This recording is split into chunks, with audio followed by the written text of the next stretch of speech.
going to start making our cable clamps using this piece of scrap metal. It's 20 gauge steel. I'm going to make these 1/2 inch wide.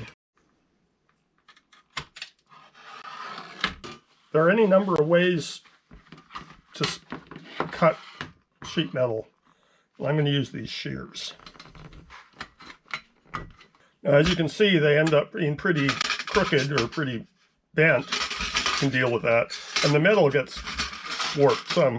Now I have this weight off of some gym equipment that was being thrown out, and it's like an anvil. I mentioned before, there's any number of ways to cut sheet metal. And I'm going to switch over to a method that's less strenuous and faster. This is a rotary shear. There's one. Next, we're going to straighten these things out.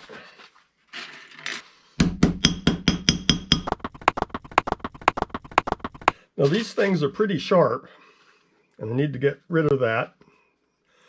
And the best way to do that is with a deburring tool and a file. Next thing is to round the corners a little bit at the ends, at one end. Not both ends, just one end.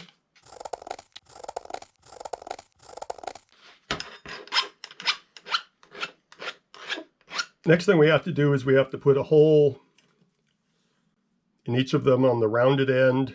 I'm going to use this pneumatic punch.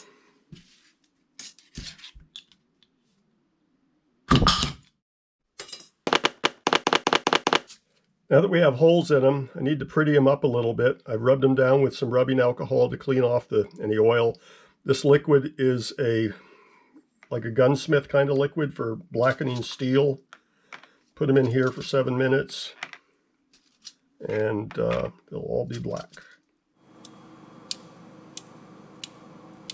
Okay, next we're going to curve them at the middle using a 3/4 inch T-dolly.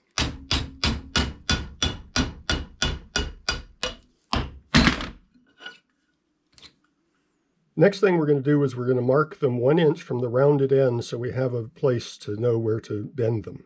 Now, believe it or not, crescent wrenches or adjustable spanners like this have a nice 90-degree sharp edge that you can use like a very small brake to bend sheet metal with.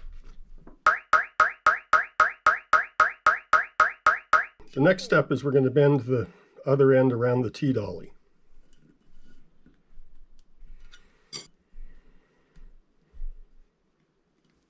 Now this is why we didn't cut the other end, because we wouldn't know until we bent these around where they were going to be. So we bring this around and cut them off to match, cut the other end off to match. Okay, next step is we straighten them out a little bit and round the corners like we did on the other end. Now we punch the second set of holes. This is black Plasti-Dip. It comes in a can like this.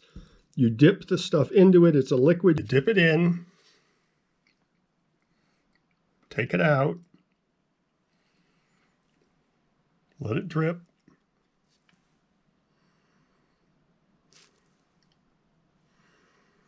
And then tilt it down this way so the drip doesn't accumulate here.